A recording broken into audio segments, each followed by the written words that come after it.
RDC TV. O Rio Grande se conecta aqui. Agora no hospital.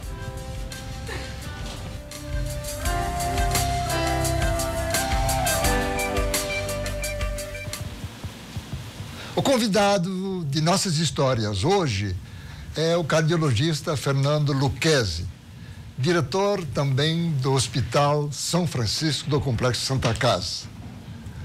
O doutor Fernando Lucchesi é uma pessoa muito vivida e muito conhecida, portanto. Ele, inclusive, contabiliza cerca de 30 mil procedimentos cirúrgicos ao longo da vida dele. E a pergunta, então, que eu faço é o seguinte: o que é mais difícil? A sua área de atuação na área biológica ou dos seus colegas psiquiatras na área afetiva, psicológica? Afonso, grande pergunta. Em primeiro lugar, é muito bom estar contigo. Tu sabe que a gente está junto há quantos anos, né? Muitos anos. Eu sempre te admirei pela tua seriedade e pela tua contribuição na tua área. Mas olha, eu acho que é mais difícil hoje a área psicológica, porque na realidade nós, cardiologistas, sobrevivemos do estresse psicológico. Sim. Que é o que provoca as doenças. Mas nós temos início, meio e fim. Abre o tórax, põe uma ponte de safena, fecha o tórax, recupera o paciente, aquilo está resolvido. Mas os aspectos psíquicos dele continuam. O grande problema é que o ser humano não tem o botão da mudança. Precisava ter no cérebro uma coisa que a gente fizesse um clique, né? Eu até escrevi um livro sobre isso, Confissões e Conversões, 25 regras para o tempo de mudar. E na capa eu botei um comutador daqueles, um clique daqueles que vira para... Se tivesse isso, seria tão mais fácil. Aliás, seus livros são muito práticos, né? São práticos. Todos eles objetivam ajudar realmente exatamente o paciente, isso, né? Tenho lido alguns deles. E sabe, Afonso, essa pergunta é muito pertinente. Nós, na realidade, eu como cirurgião, eu me sinto extremamente frustrado, porque quando eu entro na sala de cirurgia para operar um paciente, já falharam antes de mim o tratamento clínico, segundo, a prevenção, principalmente, a cabeça do paciente contribuiu para aquela situação que ele está vivendo, seja os aspectos psíquicos, né? E então ele tem que vir consertar alguma coisa. Então nós somos mais um setor de consertos de coisas que podiam ter sido evitadas. Doutor, nós estamos festejando, acho que sim, né? Este ano, 50 anos do primeiro transplante de coração cardiológico em nível nacional e 30 em nível estadual. E em nível internacional, 67 anos. Mais ou menos são os números que nós temos, que estão aí disponíveis. Quantos transplantes ou sua equipe? O senhor sempre fala em equipe, nunca fala... Não, é sempre equipe, porque na realidade a gente só atua em equipe. Sim. Cirurgia cardíaca é uma cirurgia de grupo. Sim. Não existe um cirurgião cardíaco operando em algum lugar e tendo sucesso. Então, Afonso, quando eu trabalhei durante 26 anos no Instituto de Cardiologia, quando saí de lá, nós já tínhamos feito 50 transplantes lá. Olha aí. E agora fiz mais uns 65, 70, chegando aos 70 no São Francisco, depois que me mudei para a Santa Casa. Então são 110, 115 transplantes cardíacos feitos nesse período. Aqui nisso não tem mais muito mistério ou tem? Não, o ato cirúrgico não tem mistério algum, na realidade, o ato cirúrgico. Sim. Mas o grande problema é a logística do transplante, que continua ainda um problema, porque a doação não é tão frequente, nós não temos a doação, o número de doações que precisávamos ter. Em quanto tempo tem que haver essa transferência? É muito rápido. A cirurgia cardíaca, o coração, não pode parar, ele tem que estar batendo regularmente e sem lesões para poder ser transferido de um paciente para o outro. Então, só se tira o coração em estado e com condições. Claro que o cérebro já está excluído, tem outras coisas que começam a acontecer no organismo, mas o primeiro órgão a ser retirado sempre é o coração. Depois o pulmão, depois o fígado, depois o rim. Então, nós temos poucas horas e isso nos dificulta muito, porque muitas vezes não se consegue ter uma distância, por exemplo, tem muita doação no interior e nós até 200 quilômetros nós fazemos com ambulância, a busca, ou com carro, mais do que isso fazemos de avião. Mas, sem dúvida, esse período é uma logística complicada, porque tu imagina, tem que chamar o paciente, que muitas vezes já mora no interior. Ele tem que vir, fazer os exames últimos, colocar na mesa. São pacientes que geralmente já sofreram 2 ou 3 cirurgias cardíacas prévias. Tu precisa um tempo para abrir o paciente, para chegar até a situação de receber o órgão que vem, né, retirado. Então, são 2 equipes. Uma equipe vai buscar o órgão e outra equipe é que começa a cirurgia. Doutor, nós vamos voltar a esse assunto, mas falando mais para as pessoas que não têm problemas, para evitar que tenham, né? Só falar muito em prevenção. Vamos contar um pouco da sua história. O senhor é bastante conhecido, mas quem sabe... Hoje eu descobri que o senhor não é de Porto Alegre, é de Farroupilha, é? Eu sou de Farroupilha, com muita honra. Eu sou de Farroupilha. Como é que foi toda a sua trajetória, digamos em linhas gerais, hein? Bom, eu tenho uma coisa interessante. Eu, desde o início, fui preparado pela família e por um padre para ser sacerdote. Eu, com 10 anos, fui para o seminário em Caxias. Fiquei 4 anos lá, depois saí e fui morar com minha família em Curitiba. E fazendo científico, eu estava destinado a fazer diplomacia no Rio Branco. Inclusive, é interessante... Por opção ou por sugestão? Por opção, porque eu falava, já desde aquela época, eu falo muitos idiomas, sabe? Sim. Eu falo 4, 5 idiomas. Então, eu lia muito, tinha uma boa formação literária, escrevia já naquela época, eu tinha 15 anos, já escrevia para o Jornal do Estado do Paraná. Olha aí. E aí o que aconteceu foi que a sequência disso me levou ao cursinho pré-vestibular para me preparar para o Rio Branco, que era um vestibular complicado, né? Até hoje, né? Até hoje. Resultado da história, durante o cursinho eu assisti uma aula de biologia que mostrava a circulação extracorpórea, como operar dentro do coração com o coração exangue. Bom, eu fiquei encantado, disse, mas isso aí é ficção científica. Procurei o professor no final da aula, ele disse, não, nós vamos operar um cachorro lá na Faculdade de Medicina da Universidade do Paraná, amanhã de tarde, sábado, e tu pode aparecer. Fui lá, assisti, voltei para casa e disse, não vou mais ser diplomata, vou ser médico. Então essa foi a mudança. Que legal, né? E realmente eu tive a sorte de ser exposto a isso, porque eu sou muito feliz como cirurgião. Claro. Não sei se eu seria um bom diplomata, mas como cirurgião sou muito feliz. E aí como é que foi? Estudou aonde? Bom, estudei, voltei, aí meu pai impôs uma condição. Medicina, tudo bem, mas em Porto Alegre, junto com a família. Aí fiz a URGS, né?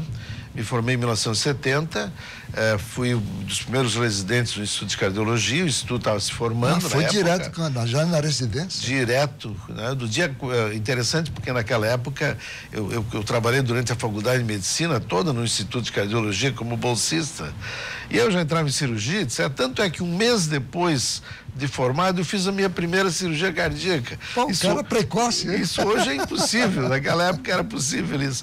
Bom, o resultado, fiz a minha formação aqui, depois fui para a Universidade do Alabama, onde fiz minha pós-graduação 2 anos, e terminei voltando, contratado como médico de tempo integral no Instituto de Cardiologia.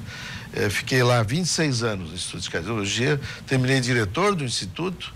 E quando eu estava inaugurando um novo instituto, em 1981, governo do Pedro Simon, foi muito engraçado porque na hora da inauguração estava o cardeal Dom Vicente Scherer sentado na primeira fila. Quando terminou, ele me chamou e me disse assim, doutor Lucchesi, aquele sotaque alemão dele, né? Agora sua missão aqui terminou, venha comigo para a Santa Casa. Olha, e eu fui. Convite. Eu fui. E agora estou há 20 e tantos anos na Santa Casa, estou fazendo agora 48 anos de formado, agora dia 4 de dezembro, e estou na Santa Casa há 24, 25 anos. Então estou muito bem, estou muito satisfeito, porque lá nós criamos realmente um grande centro de cardiologia no Hospital São Francisco. Hoje reconhecido nacionalmente, porque hoje já somos, assim, campeões nacionais junto com o INCOR, na cirurgia pediátrica, cirurgia cardíaca do coração. Você atua bastante na cirurgia pediátrica? Eu agora menos, mas durante toda a minha vida eu operei muita criança. Agora eu estou com menos atividade, tem lá minha equipe que faz, né? Então eu tenho uma equipe que opera adultos no São Francisco e uma equipe que opera crianças no Santo Antônio. São 500 crianças por ano Nós e o INCOR somos os maiores centros do país em cirurgia pediátrica. Essas crianças já vêm com problemas no nascimento? No Brasil todo, Afonso. E no nascimento já vem com problemas? Já vem com problemas, nascem com problemas com defeitos congênitos, né? A maioria delas tem que ser operada no primeiro ano de vida. Tanto é que 70% dessas crianças têm menos de 1 ano de idade. E são crianças que vêm de 23 estados do país por um sistema do governo que traz para cá, porque não existem centros desse porte em norte e nordeste. Então nós operamos aqui.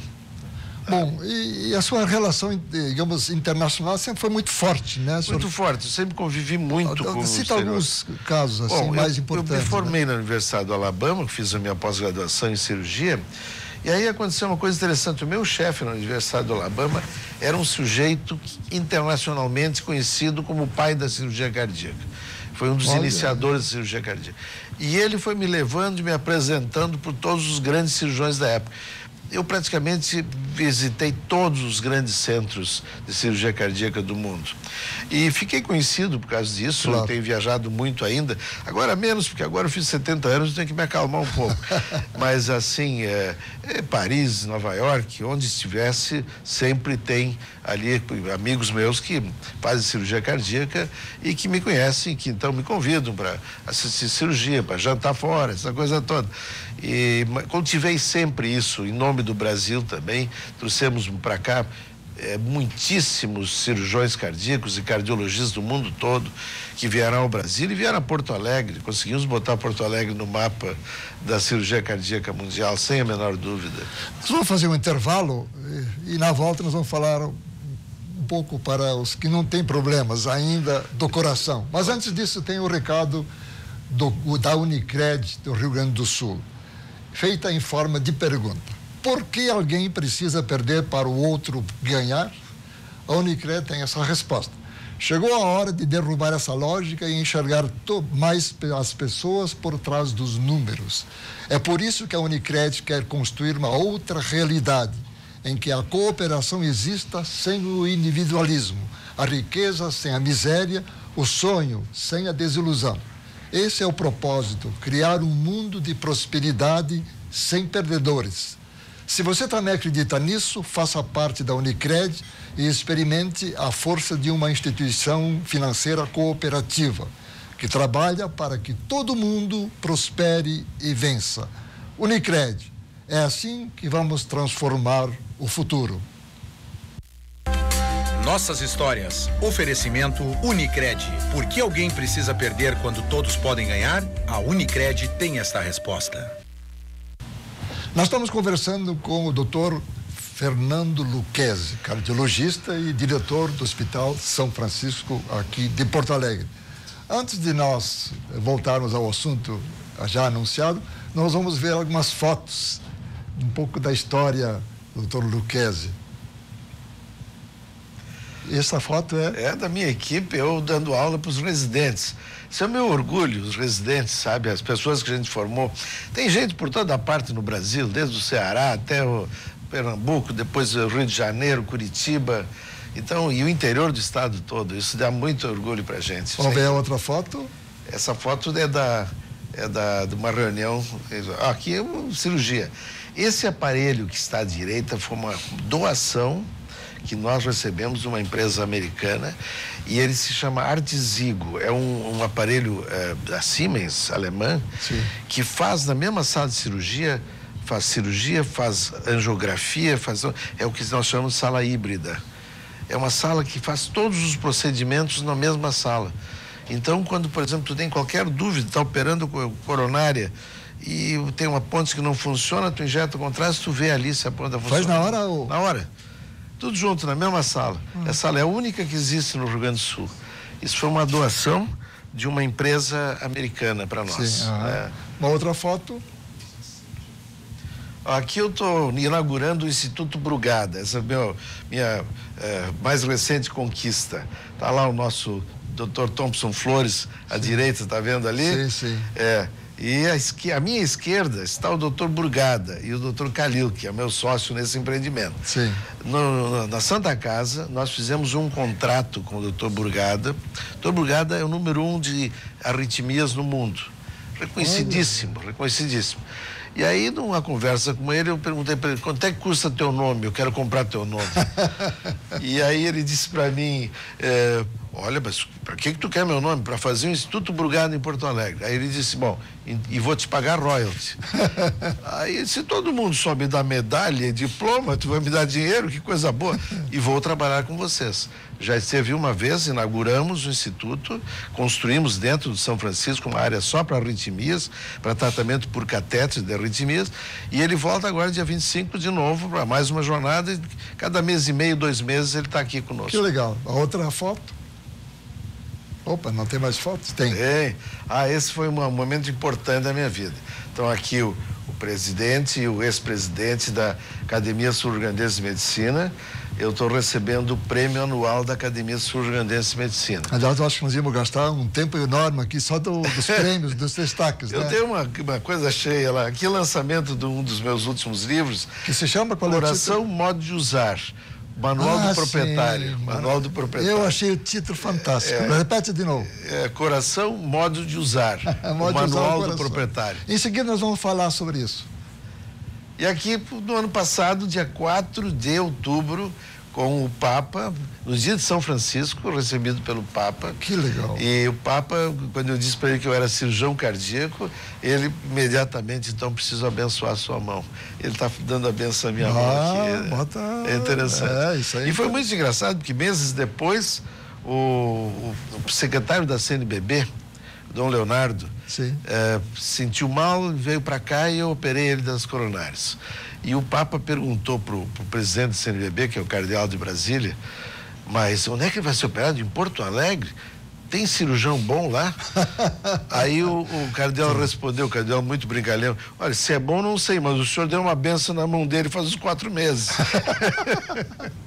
Outra foto? Tem ainda? Não tem mais, então tá. Nós vamos aproveitar essa menção à bênção do Papa. A sua visão a respeito de medicina tem uma particularidade, acho que é um movimento que existe, que o senhor participa, e eu achei muito interessante, né? O espiritual como apoio à cura, né? Enfim, das doenças, né? Exatamente isso. São 4 elementos, né? Como é que você... Deixa eu explicar para ti que é uma coisa impressionante. 20 anos atrás, eu já me dava conta que tinha um componente de espiritualidade muito forte no tratamento dos pacientes e comecei a estudar isso e naquela época se estava tateando a área. Bom, de lá para cá foi uma enxurrada de artigos publicados e a própria Organização Mundial de Saúde admitindo... Foi sua iniciativa, portanto? Aqui no Brasil foi. Aqui no Brasil nós tínhamos pouquíssima gente envolvida e hoje eu tenho a alegria de dizer que na Sociedade Brasileira de Cardiologia, que tem 15 mil cardiologistas, o grupo maior, o grupo de estudos maior é o grupo de espiritualidade e medicina cardiovascular, são a GENCA. Esse grupo hoje já tem mais de 1.000 associados e são cardiologistas que pesquisam a área de quanto a espiritualidade apoia a atividade do médico e do cardiologista. Não se confunda com religião, né? Nada a ver. Ninguém está prescrevendo religião como medicamento. Sim. Nós estamos prescrevendo o apoio ao tratamento. Não se muda uma vírgula o tratamento, mas se apoia. No congresso último de cardiologia, que ocorreu agora em Brasília, nós tivemos 5 sessões com salas lotadíssimas, 400, 500 pessoas por sala, discutindo esse problema e mostrando as bases científicas disso. Então, hoje nós estamos muito satisfeitos porque o paradigma está mudando, o paradigma da medicina está mudando. Hoje o médico já não é mais aquele sujeito cético que não aceita nada, que é ausente a todo... isso é um apoio psicológico importante para o paciente, que o médico não dava. Vocês têm resultado disso, quer dizer, vocês podem concretos, nós temos pesquisa em cima disso. Uhum. Não, a diferença é brutal. Por exemplo, vou te dar coisas concretas. Existe um estudo feito, precisamente, que teve comigo naqueles grandes seminários que eu fazia com a população, fiz 3 grandes seminários, né? Ciência, Espiritualidade e Saúde, um encontro possível. Você lembra que no Bourbon Country, 2, 3 mil pessoas? Bom, um neuropsiquiatra da Duke University, Nós escrevemos um trabalho junto, revisando tudo que existe na cardiologia. Existem centenas de trabalhos mostrando que, por exemplo, o indivíduo que tem vida espiritual e religiosa ativa antes de uma cirurgia cardíaca sobrevive mais do que o outro que não tem. Poxa, até esse ponto, né? Até esse ponto. E sem dúvida, menos complicações, menos tempo de internação, menos tempo de UTI, menos complicações do tipo mais graves, tipo parada cardíaca, etc. Então, o paradigma está se realmente implementando no mundo hoje, no mundo todo. Do ponto de vista de comportamento pessoal, que tipo de prevenção a gente precisa observar em termos de alimentação, de exercícios, etc? Eu tenho um resumo bem fácil de fazer. Existem hoje mais de 550 mil centenários no mundo. Estão sendo estudados pela Universidade de... tem várias universidades estudando, a Yale estuda. Bom, centenário significa pessoas com mais de 100 anos. Mais de 100 anos. O que eles têm em comum? E é isso que eu sugiro para a população. Glicose normal. Eles podem até ser diabéticos, mas controlam sua glicose perfeitamente. Colesterol normal. Pode até tomar remédios, mas tem pressão. Pressão arterial normal. Quarto, são magros. E quinto, são caminhadores. O grande problema é que 80% são mulheres, os centenários. Nós, os homens, perdemos de longe. Bom, então, para uma vida prolongada e feliz, sem dúvida, acertar a pressão arterial, glicose e colesterol é fundamental, e o exercício. Essas coisas são fundamentais. Se tivesse que resumir em 4 tópicos, seriam esses os tópicos que eu diria. Sabe que a prevenção hoje se transformou num grande mecanismo de tratamento também, né?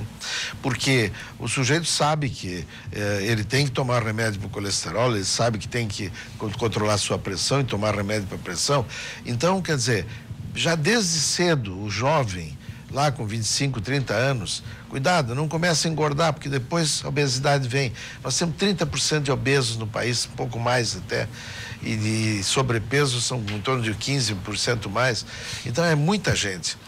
Tem que, desde cedo, o jovem tem que saber qual é a sua pressão arterial, qual é a sua glicose e qual é o seu colesterol. O check-up anual é uma coisa importante, talvez mais para as pessoas de mais idade, ou isso deveria funcionar normalmente? Tem que começar cedo.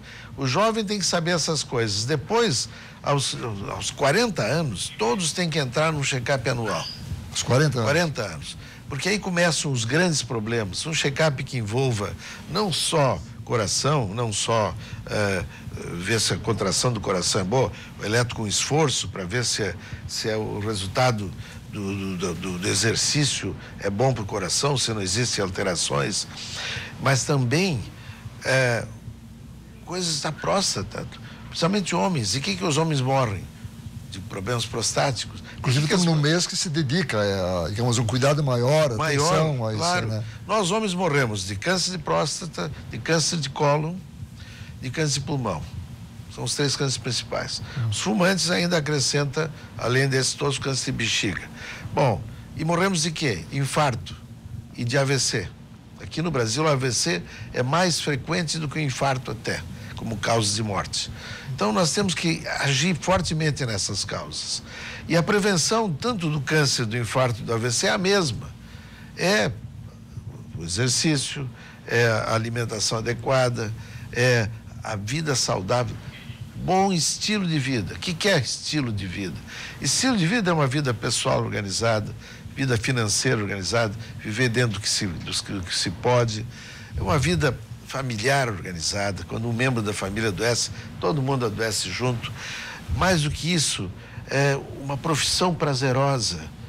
Ter prazer no que se faz. Eu costumo dizer que até meia hora antes de morrer é tempo de mudar de profissão.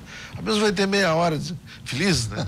E depois outras, por exemplo, então, alimentação, exercício e vida espiritual organizada. Isso é extremamente importante. Doutor Fernando Lucchesi, pena que terminou o papo, estava muito bom, eu acho muito, inclusive, útil, né, para o grande público. Claro. Nós estamos numa fase que nós precisamos nos organizar, digamos, pessoalmente na nossa vida, porque está muita gente morrendo sem precisar morrer, digamos verdade, assim, teoricamente. Né? Como de modo especial nós queremos agradecer a audiência desse programa, prometendo estar de volta sempre às segundas-feiras, às 11h30 da manhã. Muito obrigado e até lá.